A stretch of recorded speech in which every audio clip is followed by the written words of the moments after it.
వైద్యో నారాయణో హరి. ప్రాణాలు పోయే స్థితిలో ఉన్న వారిని బ్రతికించే డాక్టర్లను మనం దైవంతో సమానంగా కొలుస్తాం. కానీ అదే దేవుడు లాంటి తెల్లకోటు వెనుక నల్లటి కసాయి గుండె దాగుందని తెలిస్తే, ప్రాణం పోయాల్సిన చోటే గుట్టు చప్పుడు కాకుండా ఒక ప్రాణాన్ని చిదిమేసే మరణ మృదంగం మోగుతుందని తెలిస్తే, కన్నవారికి కడుపుకోత మిగులుస్తూ కాసుల కకృతి కోసం చట్టాన్ని వృత్తి ధర్మాన్ని పాతరేస్తున్న ఆ లోకుట్టేంటి?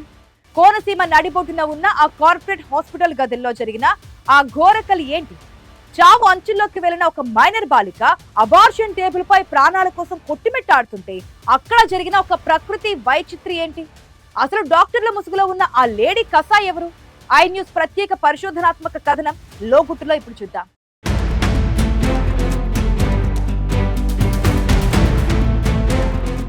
అది అంబేద్కర్ కోనసీమ గుండెకాయ లాంటి అమలాపురం పట్టణం.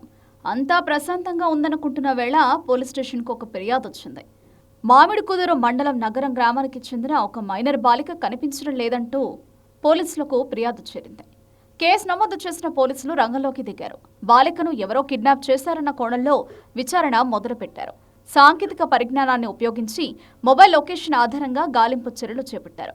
లొకేషన్ చూపిస్తున్న ఆ ప్రాంతానికి పోలీసులు వెళ్లేసరికి అక్కడ ఒక ప్రైవేట్ ఆసుపత్రి బోర్డు కనిపించింది. అదే అమలాపురంలోని ఉమెన్స్ కేర్ అండ్ జనరల్ ఆసుపత్రి.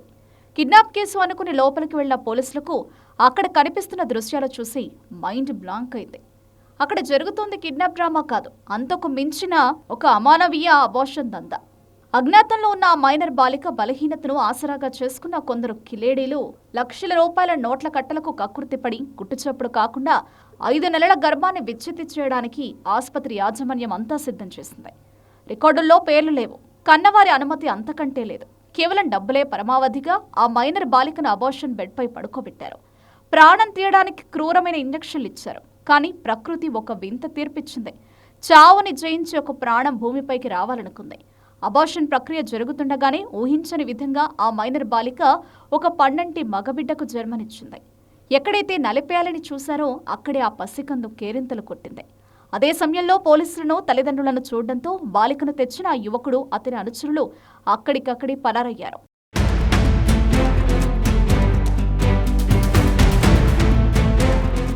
అసలు ఈ అక్రమ దందా వెనుక ఉన్న ఆ తెల్లకోటు కసాయి ఎవరు?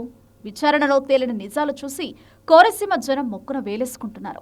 ఈ దారుణానికి ఒడిగట్టింది మరెవరో కాదు, స్వయంగా పి గన్నవరంలో ప్రభుత్వ వైద్యురాలిగా సేవలందిస్తున్న డాక్టర్ శిరీషపై ఆరోపణలు వెల్లువెత్తుతున్నాయి.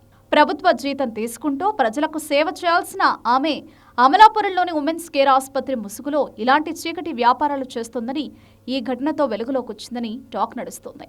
ఒక మైనర్ బాలికకు అబార్షన్ చేయాలంటే ఉన్న చట్టాలేంటి, నిబంధనలు ఏంటి, కనీసం లీగల్ ప్రొసీజర్ ఫాలో అవ్వకుండా, పోలీసులకు సమాచారం ఇవ్వకుండా కేవలం డబ్బుల కోసం ఒక మైనర్ జీవితంతో ఆడుకుంది. ప్రభుత్వ డాక్టర్ అయి ఉండి ప్రైవేట్ ల్యాబ్లలో అబార్షన్ దందాలు నడపడం వృత్తి ధర్మానికి మచ్చ తెచ్చింది. అయితే ఇది కేవలం ఒక్క ఉమెన్స్ కేర్ ఆసుపత్రికో లేక ఒక్క డాక్టర్ శిరీషకు పరిమితమైన వ్యవహారం కాదు. ప్రస్తుతం ఉమ్మడి తూర్పు గోదావరి, కోనసీమ జిల్లాలో ప్రైవేట్ ఆసుపత్రులు పుట్టగొడుగుల్లా పుట్టుకొస్తున్నాయి.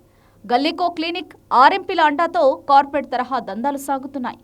ఇంత జరుగుతున్న జిల్లా ఆరోగ్య శాఖ అధికారులు మాత్రం నిమ్మకు నేరెత్తినట్లు వ్యవహరిస్తున్నారనే విమర్శలు బలంగా వినిపిస్తున్నాయి.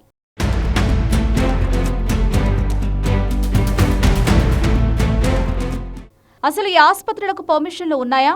అక్కడ అర్హులైన డాక్టర్లు ఉన్నారా? తనిఖీలు చేయాల్సిన ఫ్లయింగ్ స్క్వాడ్లు ఏమయ్యాయి? అధికారుల ఉదాసీనత, మామూళ్ల మత్తు వల్లే కోనసీమలో ఇలాంటి అబార్షన్ ముఠాలు 3 పువ్వులు 6 కాయలుగా విరాజిల్లుతున్నాయనే ఆరోపణలు వెలువెత్తుతున్నాయి. మరోపక్క కోనసీమ జిల్లాలో చట్టాన్ని గౌరవించాల్సిన కూటమికి చెందిన కొందరు ప్రజా ప్రతినిధులు ప్రజల పక్షాన నిలబడాల్సిన బాధ్యతను విస్మరించి నిందితులకు కొమ్ము కాసేలా అధికారులపై ఒత్తిడి తీసుకురావడం తీవ్ర విమర్శలకు దారితీస్తుంది. దానికి తోడు సమాజానికి నిజానిజాలు చూపించాల్సిన బాధ్యత గల 2 ప్రముఖ ఛానళ్ల జర్నలిస్టులు ఈ అమానవీయ ఘటనను వెలుగులోకి రాకుండా తొక్కేసేందుకు ఆసుపత్రి యాజమాన్యంతో కుమ్మక్కై లోపాయికారిగా లాబింగ్ నడపడం అత్యంత హేయమైన చర్యగా మారింది. నిందితులకు అండగా నిలుస్తూ ఈ దందాను కప్పిపుచ్చేందుకు ప్రజా ప్రతినిధులు, సదరు జర్నలిస్టులు కుమ్మక్కై సాగించిన ఈ నల్లటి బాగోతం వారి వృత్తి ధర్మానికి మచ్చ తెస్తూ స్థానికంగా పెను సంచలనం సృష్టిస్తోంది.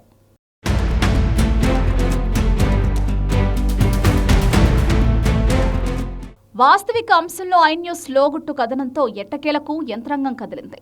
ఈ దారుణంపై రాష్ట్ర బాలల హక్కుల కమిషన్ సభ్యురాలు కొప్పుల నాగమానస తీవ్రస్థాయిలో మండిపడ్డారు. జిల్లా వైద్య ఆరోగ్య శాఖ అధికారి దుర్గారావుతో కలిసి నేరుగా ఆసుపత్రిపై దాడి చేశారు. అక్కడి రికార్డులను క్షుణ్ణంగా పరిశీలించి వాటిని సీజ్ చేశారు.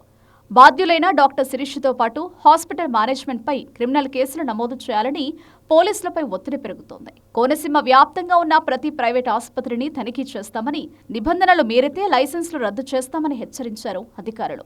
ప్రాణం పోయాల్సిన చోటే ప్రాణం తీసే ప్రయత్నం చేయడంపై మహిళా సంఘాలు సైతం ఆగ్రహం వ్యక్తం చేస్తున్నాయి. ఇప్పటికైనా ఉన్నతాధికారులు కఠిన చర్యలు తీసుకోకపోతే తెల్లకోటు వెనక ఉన్న ఈ నల్లటి వ్యాపారానికి అడ్డుకట్ట వేయడం అసాధ్యం.